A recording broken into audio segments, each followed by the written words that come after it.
lembro que uma das últimas palavras que a gente estava ministrando antes de fechar de novo, era com relação a esse espírito de medo. Quem se lembra disso? Nós estávamos falando sobre essa questão do espírito de medo que ele vem se apoderando das nossas vidas.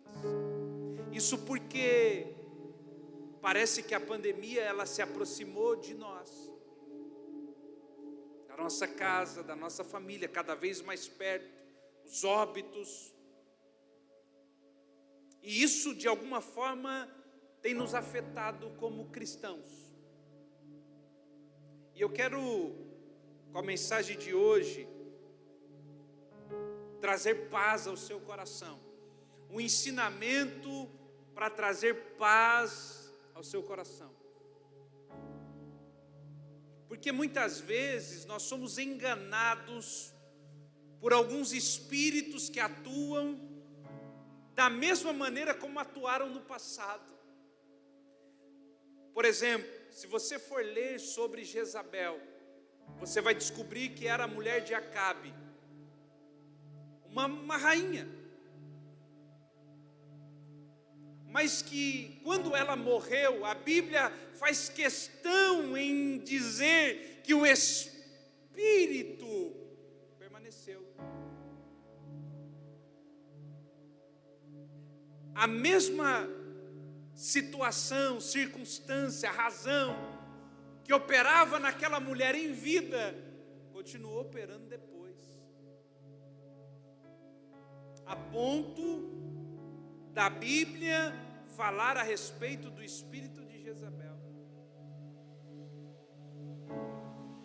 Mas há também outros espíritos que transcenderam a pessoa e que continua de alguma maneira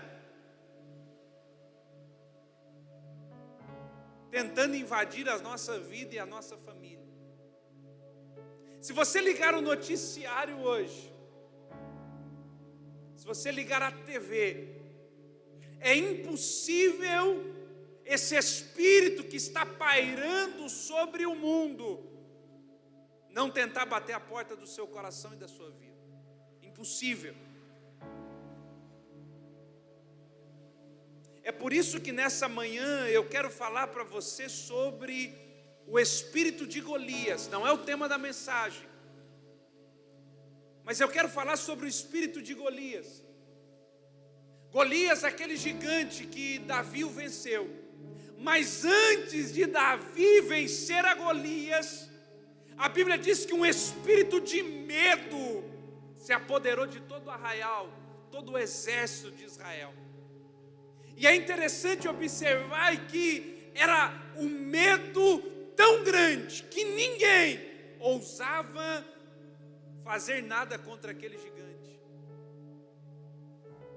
Isso parece muito com a gente hoje, porque o sentimento de incapacidade, o sentimento de não poder fazer nada diante de um Golias que está diante de nós, apenas ceifando vidas, e a gente diz: meu Deus, e agora? O que fazer diante disso? Eu queria abrir junto com você o primeiro livro do profeta Samuel. Primeiro livro do profeta Samuel, capítulo 17.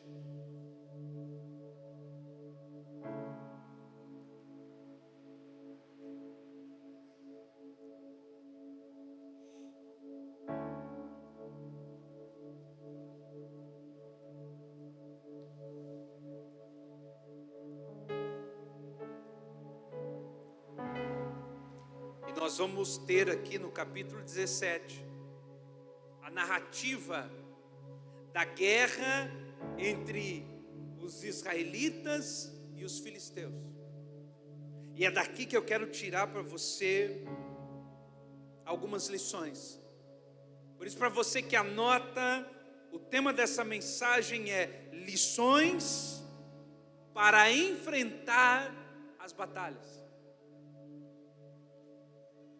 Estamos diante de um Golias, isso é fato. Há um ano, nós estamos diante de um Golias que nos ameaça, nos amedronta, que se aproxima, que avança. E a pergunta é: como proceder diante dessa batalha? É por isso que nós vamos extrair algumas questões aqui do texto.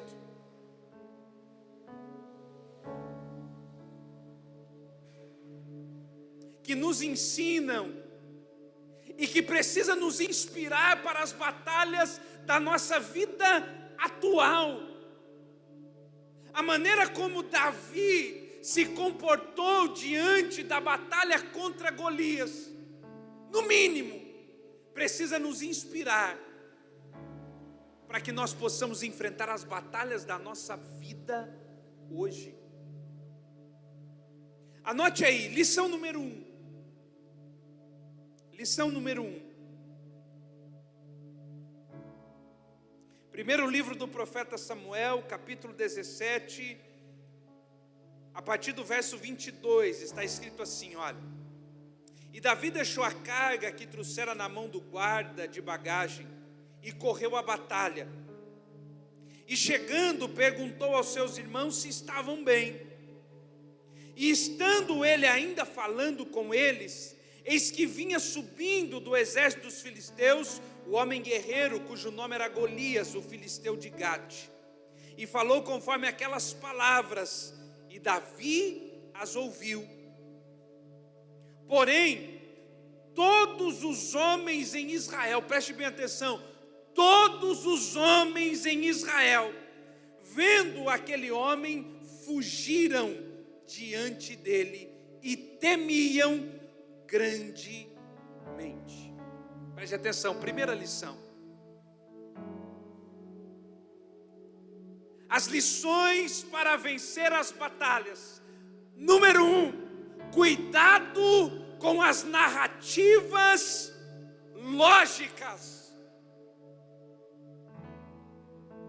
Veja, não são as narrativas mentirosas, são as narrativas lógicas. E o que é uma narrativa lógica, pastor? É uma narrativa terrena sem a perspectiva da narrativa eterna. Quando Davi, preste atenção, Davi não era guerreiro, Davi não era soldado, Davi era um simples pastor de ovelhas, que recebeu a incumbência do pai de ir até o arraial onde estavam os irmãos, porque os irmãos de Davi estavam na guerra. E Davi recebe a incumbência de levar algo até os irmãos para ver como eles estavam. Quando Davi chega no campo de batalha, ele percebe um espírito pairando sobre o exército. E de repente, alguns homens estão subindo do campo de batalha. E Golias aparece.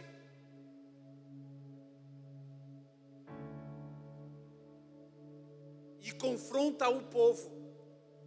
Nesse tempo dessa batalha, os exércitos não entraram em guerra. Na verdade, entraram em um acordo, dizendo: olha, ao invés da gente se matar, vamos fazer o seguinte: um homem do exército filisteu, um homem do exército de Israel, eles descem até o campo de batalha, e quem vencer, o exército se dá como vitorioso. Então, do lado dos filisteus veio Golias, um gigante, com uma armadura, uma lança. E todos os dias, pela manhã e à tarde, Golias ia até o campo de batalha e confrontava o exército de Israel, dizendo: onde está o homem que vai vir me enfrentar? Não havia homem sequer em Israel, um homem que pudesse se levantar e dizer: eu vou enfrentar Golias. O medo se apoderou, a notícia se espalhou pelo arraial, de tal maneira que quando Golias aparecia no campo de batalha, todo o exército de Israel tremia. E isso já durava dias. Não foi algo que aconteceu num dia, no outro dia apareceu Davi, não. Era algo que durava dias. Quando Davi chegou e ouviu a narrativa de Golias, ele não agiu como os outros. Ele disse: espera aí, quem é esse incircunciso para afrontar o Deus vivo? Preste atenção, eu vou repetir de novo porque você não entendeu. Todo o exército de Israel, baseado na narrativa de Golias, baseado na narrativa terrena, baseada na narrativa lógica. Qual era a narrativa lógica? Ninguém pode vencer a Golias. Mas quando Davi chegou no campo de batalha, ele disse: quem é esse que quer afrontar o Deus vivo de Israel? Sabe o que Davi fez? Mudou a narrativa. A narrativa verdadeira não era de Golias. A narrativa correta não era de Golias. A narrativa correta era aquela que vinha do Senhor.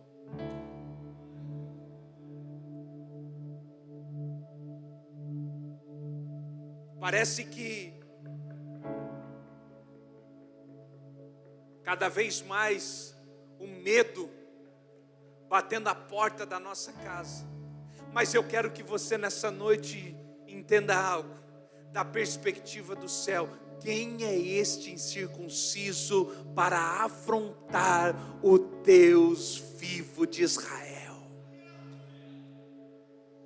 Preste atenção, se você parar para ouvir a narrativa de Golias, você será como todo mundo. Se você parar para ouvir a narrativa de Golias, o medo se apodera de você.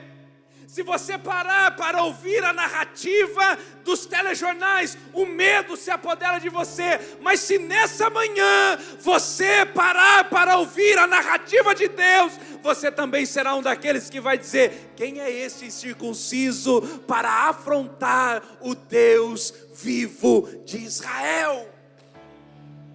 Há uma outra narrativa. E aí talvez você diga assim: mas pastor, né, a máxima, mas pastor, tem crente morrendo também nessa pandemia. Crente morreu em todo o tempo. O que nós precisamos entender é que quando há um propósito a ser cumprido, meu irmão, presta atenção, se há um propósito na sua vida, se você tem que cumprir esse propósito na terra, não há doença que tire você daqui. Agora veja, se o teu propósito acabou, e quando eu digo o teu propósito terminou, não estou dizendo de idade, eu estou dizendo de propósito. Não há quem te segure nessa terra. Nós estamos aqui para cumprir um propósito. Salmo 139 vai dizer que todos os nossos dias já foram escritos e contados. Não há o que a gente faça. Se há um propósito para ser cumprido, meu irmão, não há nada que tire você dessa terra. Mas se você já cumpriu, uma gripe é o suficiente para te levar para outro lugar. Olha para quem está pertinho de você aí. Fala um pouquinho mais alto para ele te ouvir. Diga para ele: existe uma outra narrativa.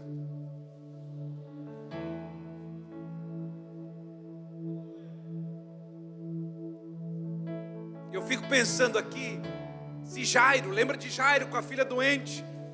Eu fico pensando aqui, se Jairo tivesse parado para ouvir a narrativa dos homens que chegaram na metade do caminho.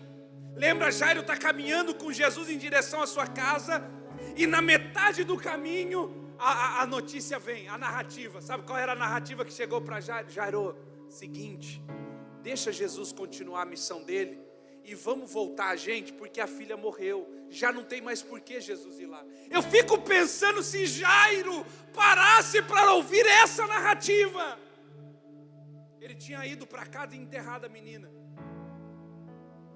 Quantas pessoas, ao longo desse ano, ao longo da vida, parou para ouvir a narrativa errada? A narrativa que chegou no ouvido de Jairo era: a menina morreu. Quando Jesus chegou na casa, a primeira coisa que Jesus disse é: não está morta, só dorme. Olha a narrativa de Jesus. Olha a mudança da narrativa. As pessoas estão dizendo: a menina morreu, está chorando, já tem velório. As pessoas encheram a casa. Quando Jesus chega, Jesus: estão chorando por quê? Ela não morreu, ela só dorme.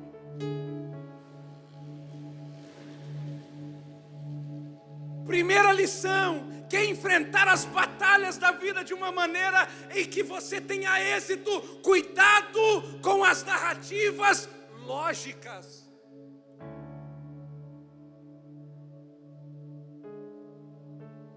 Pastor, mas é difícil. Quem disse que seria fácil?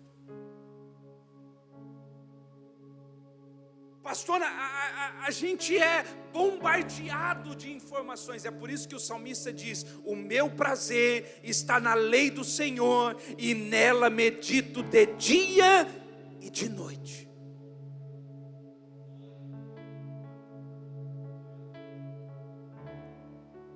Essa é a narrativa correta. Posso dizer algo para você? As últimas páginas desse livro diz para mim que tudo vai terminar bem. Você não entendeu, não. As últimas páginas desse livro me afirmam: vai terminar bem. Não importa. No final vai terminar bem. Pare para analisar o teu coração. Qual é a narrativa que tem norteado o seu coração e a sua vida? Se eu pudesse fazer um paralelo,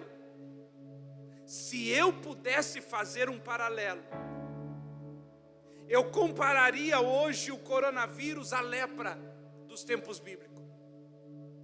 Distanciamento social, porque quem era diagnosticado com lepra tinha que ser distanciado das pessoas. Isolamento. Número 2, falta do toque. Quem era diagnosticado com lepra, se a pessoa tocasse nela, ficaria impuro também, então não podia ter toque. Falta de afeto físico, que consequentemente gerava o terceiro problema: consequências emocionais, porque a pessoa, ela arrancada do meio social, não podia ter vínculo com ninguém. Mas quando Jesus aparece, o leproso diz assim: Senhor, se queres, o Senhor pode me fazer limpo. Ele diz: eu não só quero te fazer limpo, eu também quero tocar em você.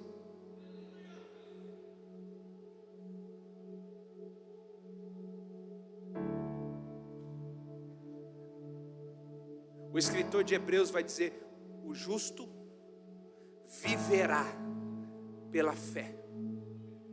A nossa narrativa é caminhar pela fé. Você está aí? Diga para a pessoa que está do seu lado: nós não somos daqueles que retrocedem, nós somos dos que avançam pela fé.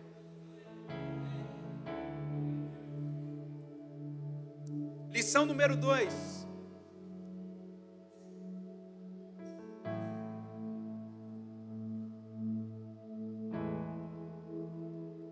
Escreva aí, 1 Samuel 17:18, olha o que está escrito. Porém, esses 10 queijos de leite leva ao capitão de 1000, e visitarás a teus irmãos, a ver se vão bem, e tomarás o seu penhor. Olha que coisa interessante. O pai de Davi, Jessé, o chamou e disse para Davi assim: Davi, vem cá, eu quero que você vá ao campo de batalha, para ver se os teus irmãos vão bem.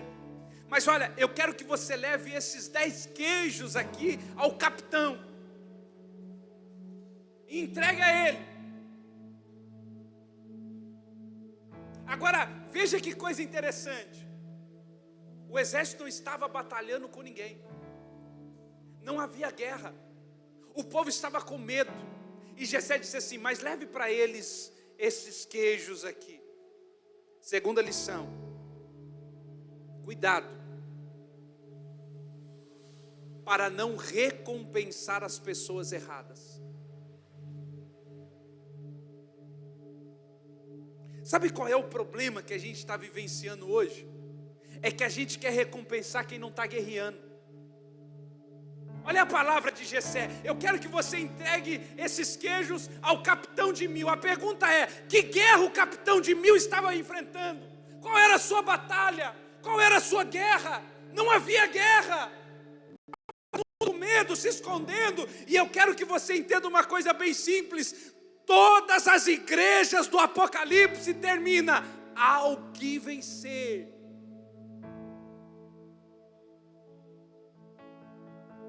Não existe recompensa para quem fica escondido, com medo. É por isso que essa teologia coach cresce. Porque a teologia coach, ela diz para você que independente se você está guerreando ou não, você pode ganhar um queijinho.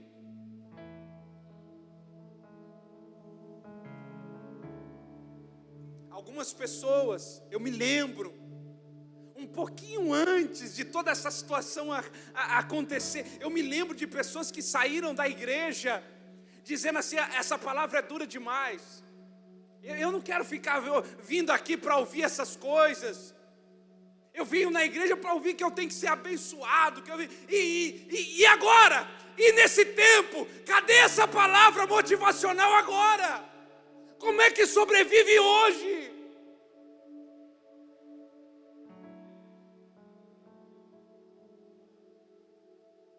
Ah não, o pastor fala que tem que morrer todo culto. Eu não quero ouvir isso não. Eu ouvi isso, irmãos.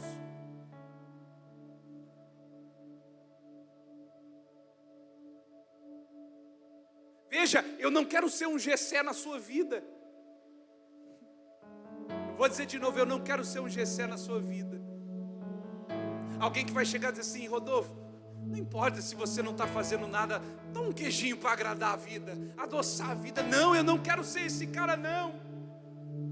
Eu não quero ser esse pastor que vai dizer para você: independente do que você faça ou não, existe uma recompensa. Não existe não. Existe uma coisa que você precisa entender dentro do evangelho do reino de Deus. Número 1, salvação. Salvação é graça, irmão. Não há nada que você faça para ser salvo. Você é salvo pelo que Ele fez. Vou dizer de novo: salvação é graça de Deus. Não é obra de santidade que te leva para o céu. Mas existe um outro aspecto chamado galardão.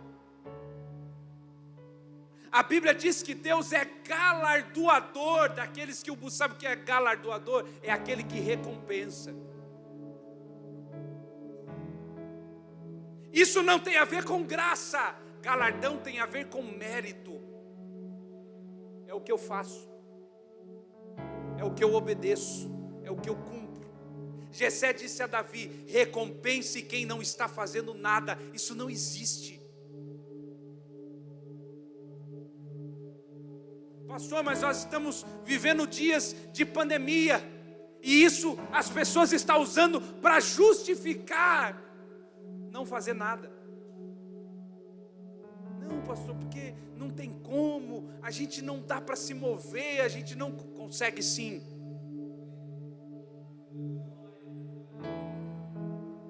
Pegue depois Apocalipse capítulo 1, 2 e 3. Leia. E você vai ver todas as 7 igrejas da Ásia. E elas recebendo de Deus exortação e palavras de ânimo. Mas no final, Jesus terminava dizendo: ao que vencer. Você não vence nada se não fizer nada.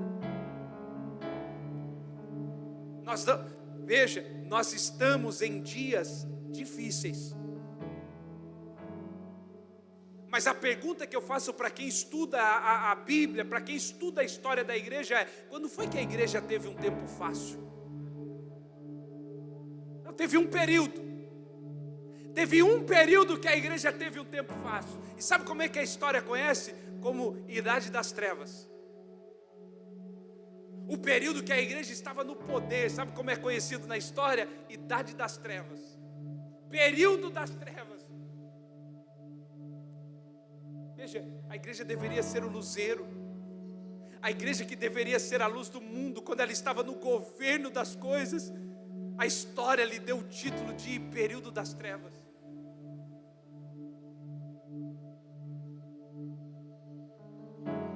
Bate no ombro do teu companheiro e diga: por favor, não espere recompensa quando não fizer nada. Não faça isso.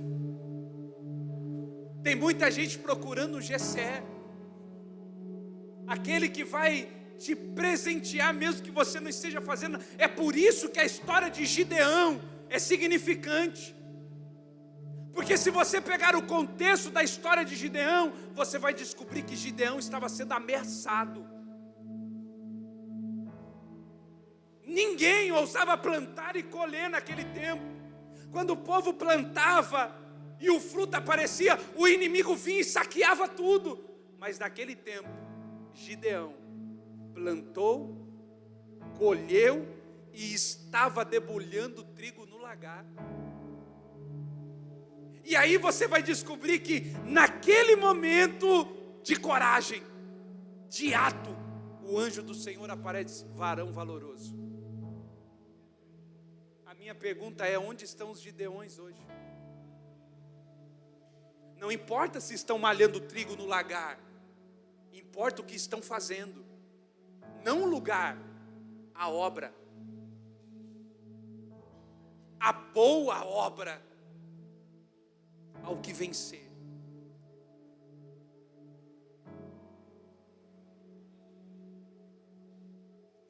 Não fomos chamados, querido, para ficar escondidos. Fomos chamados para iluminar o mundo.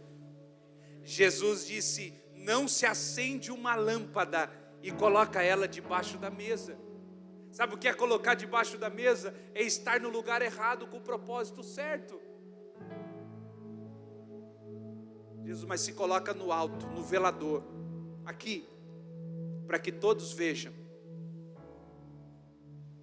e possa iluminar a todos. Lição número 3.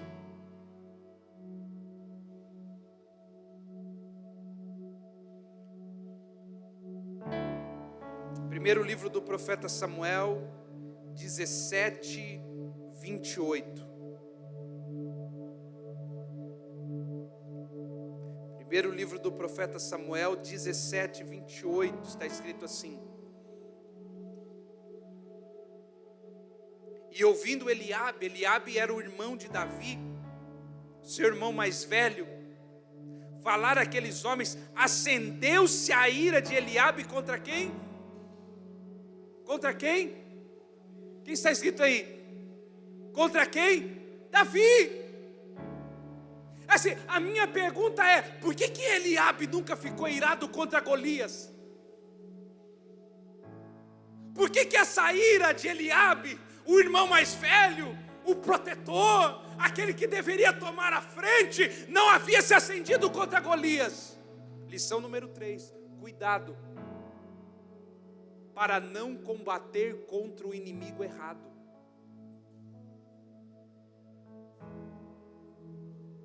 Uma coisa que eu vi nessa pandemia foram irmãos contra irmãos. Parece que nos tornamos inimigos.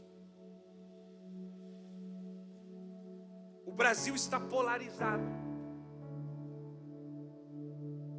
pior do que o Brasil estar polarizado é a igreja se permitir ser polarizada.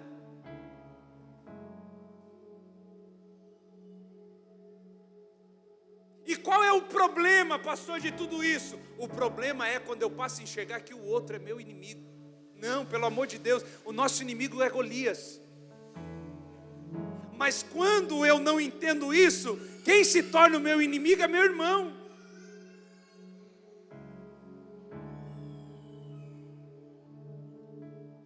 Pastor, mas o meu irmão fala um monte de bobagem. Eu sei que tem hora que tem vontade de esfregar algumas coisas na cara de algum, mas eu não posso, eu tenho que orar por esse meu irmão, por favor. Abra, Senhor, o entendimento dessa bênção. Eu não posso me tornar um Eliabe. Sabe o que é Eliabe? Eliabe é tirar o foco do inimigo chamado Golias e fazer do inimigo meu irmão.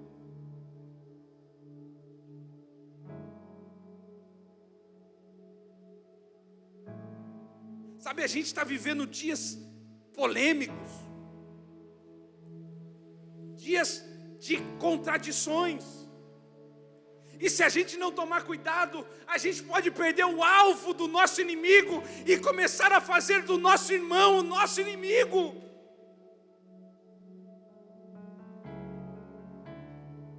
Paulo vai dizer em Efésios capítulo 6, a nossa luta não é contra carne e sangue. Vou dizer de novo para você, Paulo nos diz que a nossa luta não é contra carne nem sangue. Em outras palavras, Paulo dizendo, a nossa luta não é contra as pessoas físicas, carnais, ainda que sejam chatas, ainda que falem, não, a nossa luta é contra principados e potestades.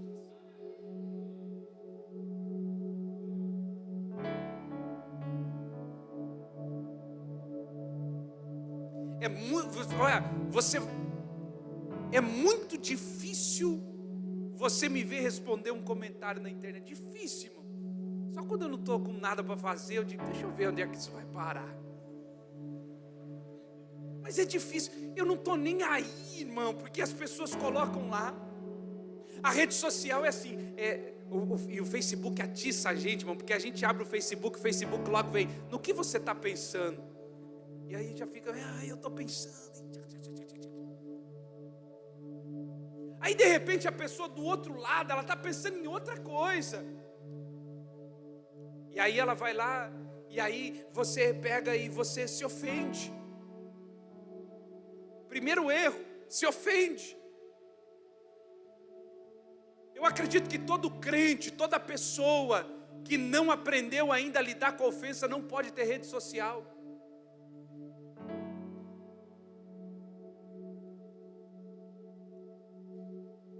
Aí você publica.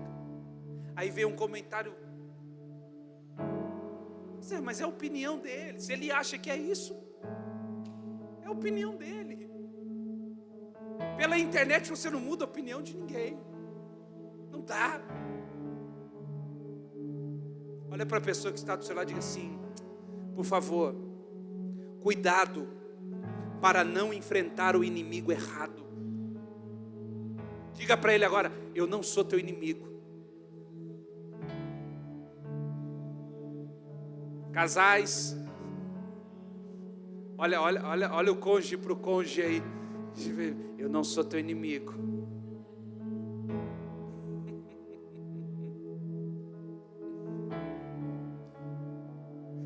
Casal é uma bênção, casal.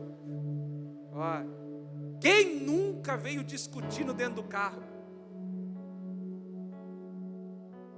Até entrar no portão da igreja. Entrou no portão da igreja, disse amém, glória a Deus, graça e paz, bênção, vem cá, puxa para o lado. Nunca aconteceu? Está quebrando pau lá dentro de casa, a campainha toca. Aí um olha, quem vai atender? Vai você agora. Aí um vai limpar o olho, porque estava... O que aconteceu, né? A gente estava orando, estava... Nunca aconteceu?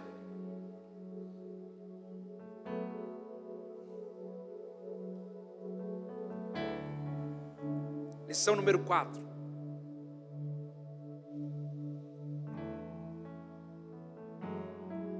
1 Samuel 17, 38 e 39.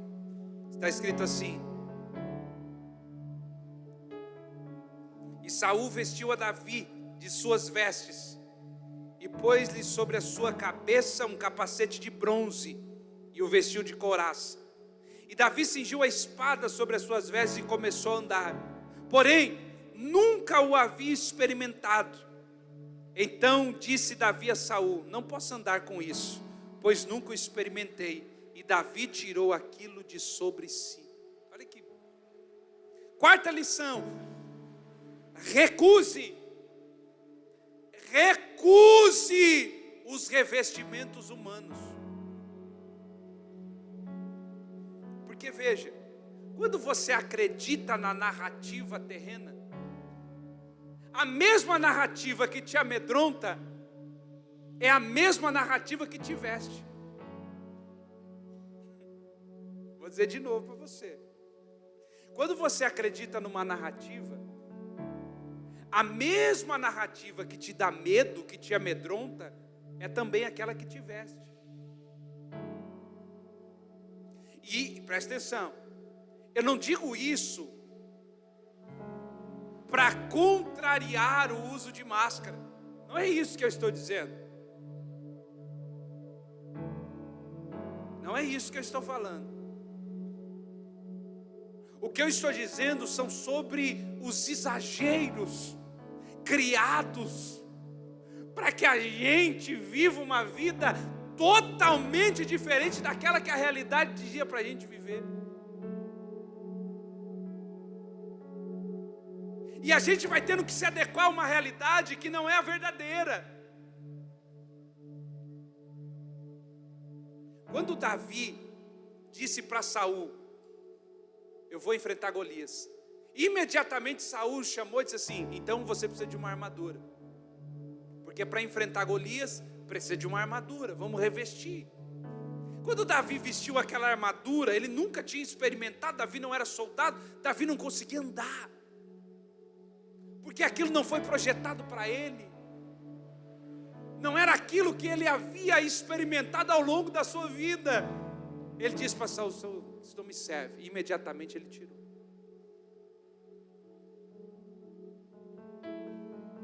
Irmãos, existem algumas narrativas que precisam sair da nossa vida. Existem algumas narrativas que precisam sair do nosso arraial.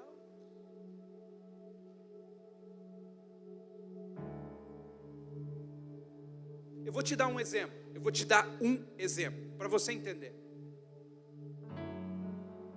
Há praticamente um mês atrás, disseram assim: nós temos que fechar tudo. Precisamos fechar e precisamos fechar e precisamos fechar. Mas contrariando a lógica de fechar tudo, as pessoas têm que deixar as escolas abertas. Qual é a lógica de você fechar uma loja que entra uma pessoa a cada 30 minutos e deixar uma escola aberta? Qual a lógica? Qual o raciocínio?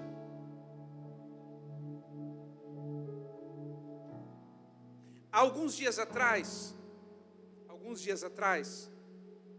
minha sogra, a bispa, todo mundo testou positivo. E eu tive algumas experiências com isso, porque eu fui aos UPAs durante esse período. Primeira experiência que eu tive no UPA, ninguém conferiu temperatura de ninguém lá. É assim, mas para você entrar na igreja, você precisa medir a temperatura. Percebe que vão tentando colocar uma vestimenta que não cabe, não serve. Mas você tem que pôr, tem que colocar a temperatura. E eu disse assim, pro vigia, ninguém vai medir a temperatura. Assim, não, aqui não mede temperatura, pode entrar. Isso nos primeiros dias, sem a gente ter o resultado do exame. Segundo, voltamos lá positivado, todo mundo positivo. Aí chegamos lá, fui fazer o cadastro, e aí disse para a mulher assim que estava fazendo: mas o nosso exame deu positivo, a gente vai sentar com todo mundo aqui que Está esperando para outra. Essa não, fica todo mundo no mesmo lugar, não tem problema nenhum. Qual é a lógica? Se a lógica, se você tem um quadro gripal, fique isolado. Assim, eu estou positivo, você vai me colocar do lado de uma pessoa que não tem nada. Assim, pode ficar sentado aí esperando, não tem problema não. As pessoas tentam colocar uma vestimenta que não cabe, não serve, não tem lógica. E preste atenção, eu vou dizer de novo, porque se você entrar ali você vai ver um termômetro, porque isso não é para incitar a desobediência ou a rebelião. Eu estou dizendo de vestimenta que não cabe. Uma coisa é a narrativa de cuidado, outra coisa é a narrativa além, excedente do que aquilo que é feito nos lugares que a gente vai. Pelo amor de Deus, cria-se algo de pânico, mas na realidade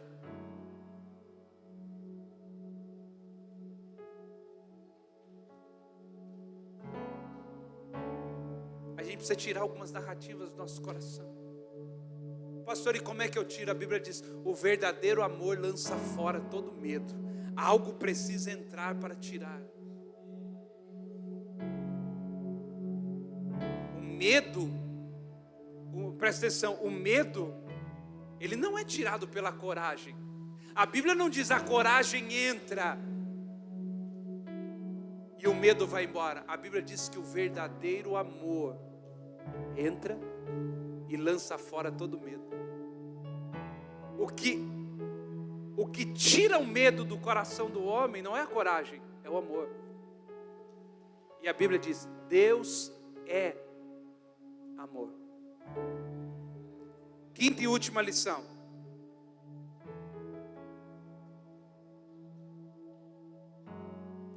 Estou esquecendo, põe aqui, Carol, fazendo um favor. Antes de falar da quinta e última, a gente já encerra por aqui.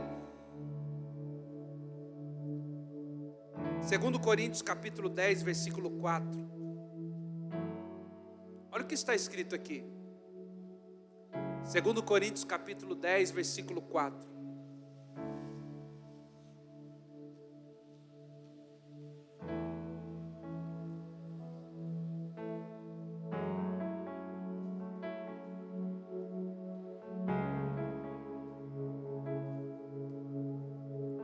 As armas com as quais lutamos não são humanas. Ao contrário, são poderosas em Deus para destruir. O que está escrito aqui? Fortaleza, versículo 5. Olha só. Destruímos o quê? Argumentos, irmão. Tem muita gente que não entende o posicionamento que a igreja precisa ter. Deus nos deu uma arma poderosa que a gente desconhece o efeito, é a oração. Porque tem gente que diz assim: mas pastor, algumas pessoas que chegam, né? Mas pastor, só orar. Ele fala assim, só orar como se orar fosse uma coisinha pequena.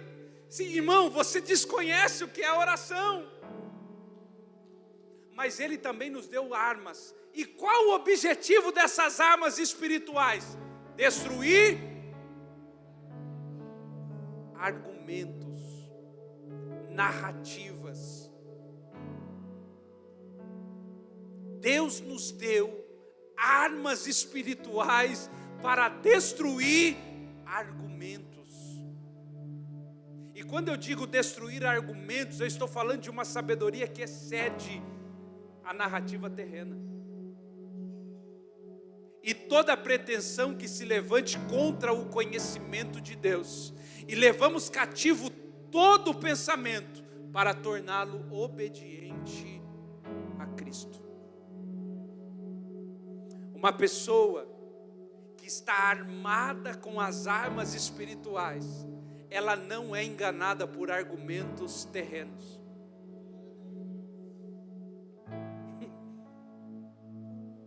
Tem um livro aqui na Rec Store, tem um livro aqui, chamado Livro dos Mártires. O Livro dos Mártires. Vai ver, valê-lo. E você vai descobrir que as pessoas dizem, ó, se você continuar pregando, você vai morrer. Ele diz assim, então tira a minha vida, porque parar eu não vou. É o que o apóstolo Paulo diz, o morrer em Cristo é lucro. Você se lembra, Rodolfo? Antes de toda a pandemia, tinha aqueles irmãos que iam na frente dos hospitais entregar café. Lembra disso? Chegou a ver isso? Um monte de... foram se enxugando, foram paralisando, atrofiando, por causa de uma narrativa. Quinto e último.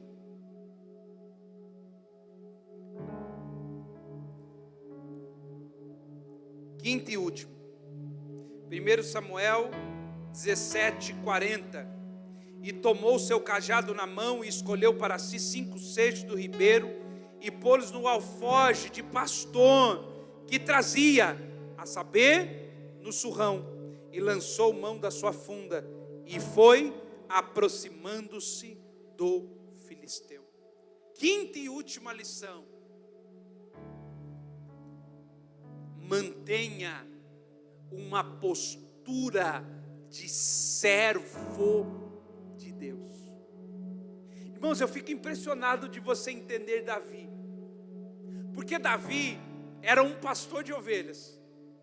Se você não conhece a história de Davi, vá lê-la também, porque Davi não era pastor porque gostava, Davi era pastor porque era excluído da família. Davi tinha um histórico de rejeição dentro da sua própria casa. A história de Davi é uma história de rejeições. E aí você vai entender alguns conflitos familiares de Davi logo à frente. Mas Davi não foi criado para ser um soldado, não tinha tamanho de soldado, não tinha postura de soldado. Davi era um jovem pastor. E que um dia recebeu a incumbência do pai de deixar de ser pastor para se tornar entregador de queijo. E de entregador de queijo passou a soldado. E de soldado passou a guerreiro. E de guerreiro voltou a ser pastor de ovelha. Sabe o que é manter uma postura de um servo de Deus? É entender que tudo na vida tem um processo. Veja, vou dizer de novo para você. Davi era pastor, deixou de ser pastor, se tornou entregador de queijo, depois se tornou um soldado e um guerreiro.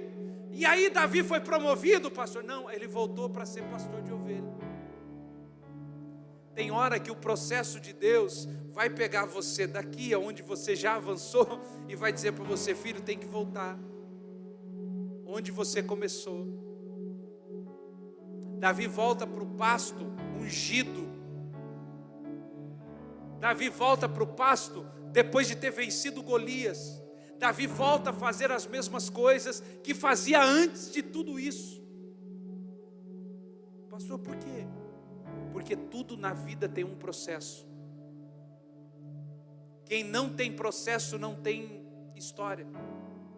Quem não tem processo não tem legitimidade. O único que quer que você chegue no objetivo sem processo é o diabo. Por isso que em Mateus capítulo 4 ele transportou Jesus para o pináculo do templo. Transportar significa ser conduzido sem processo. Porque quando você não tem processos na vida, você não tem experiência. Se você não tem experiência, você não tem maturidade. E se você não tem maturidade, é só ser colocado e dias depois cair.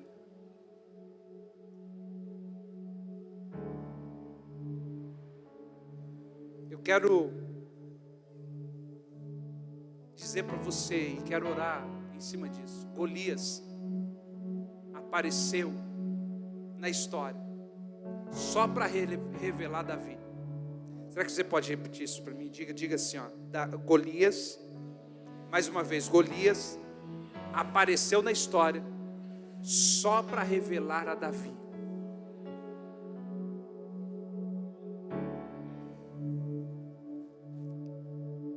Essa pandemia está revelando Davi.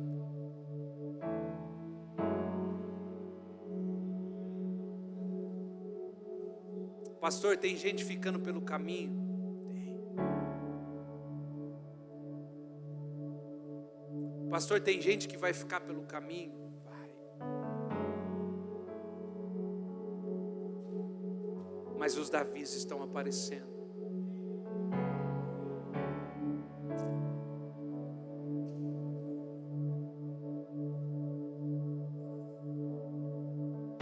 A sensação de tê-los aqui hoje é como se esse tempo estivesse cheio.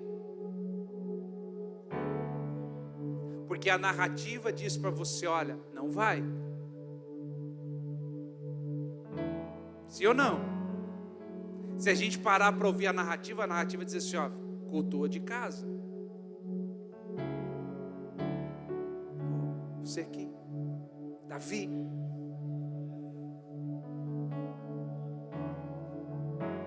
Enfrentando Golias.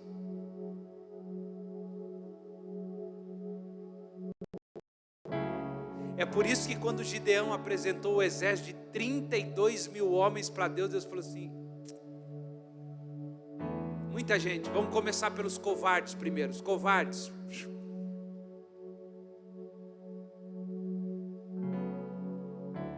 E um exército de 32 mil terminou em 300. Porque nunca foi número.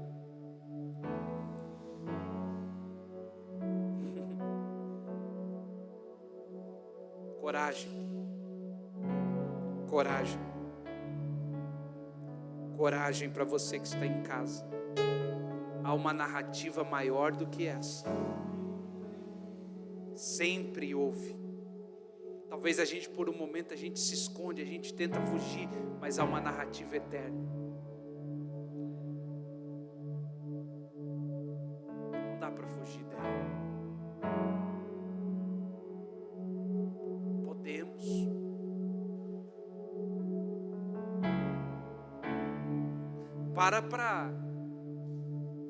Para ver a sua história. Quantos livramentos Deus já te deu? Olha a quantidade de livramentos que Deus já provocou na sua vida. Porque é um propósito a ser cumprido. E eu retorno a dizer para você: se há algo a ser cumprido, nada te leva dessa terra. Mas se você já terminou o seu propósito, pode ser que você durma e não acorde mais. Acabou, completo, terminou, completou a carreira.